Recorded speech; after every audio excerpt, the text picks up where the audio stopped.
সুপ্রিয় দর্শক, আছি এখন একেবারেই বেড়িবাঁধ, ঢাকার একেবারে শেষ প্রান্তে। আশুলিয়ার শুরু আর বেড়িবাঁধের শেষ। Bangladesh university of fashion and technology ইউনিভার্সিটির সামনে আছি। ভিতরের মাঠে যে পরিবেশ আপনারা দেখতে পাচ্ছেন, একেবারেই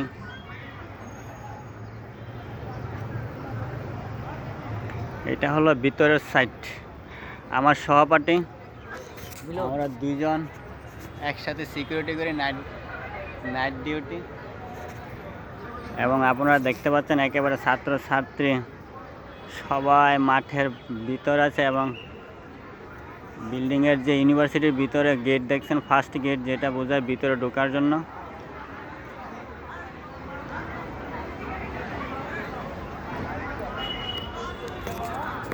আমিও ভর্তি হব, হ্যাঁ, সবার সাথে ভর্তি হওয়া যাবে।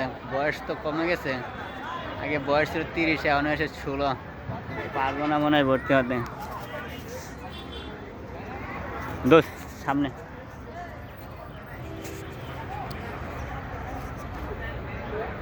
আমার সহপাঠী দোস্ত, একই এলাকায়, বিশেষ করে কুমিল্লার দুইজন। ওর কুমিল্লা লাকসাম, আর আমার হলো বাঙ্গরা থানা, উপজেলা মুরাদনগর।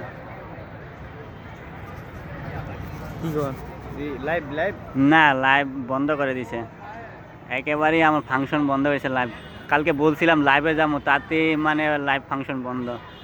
জ্বালায় আছি রে ভাই, এই সরকার যে কি শুরু করছে, মানে একটা চরম খারাপ সীমায় চলে গেছে। আমার ফেসবুক লাইভ বন্ধ করে দিয়েছে এই সরকার।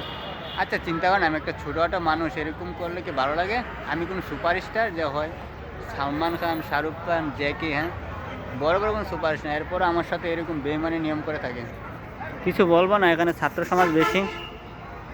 কিন্তু যাই হোক, আপনারা বিবেচনা করিবেন। আল্লাহ হাফেজ।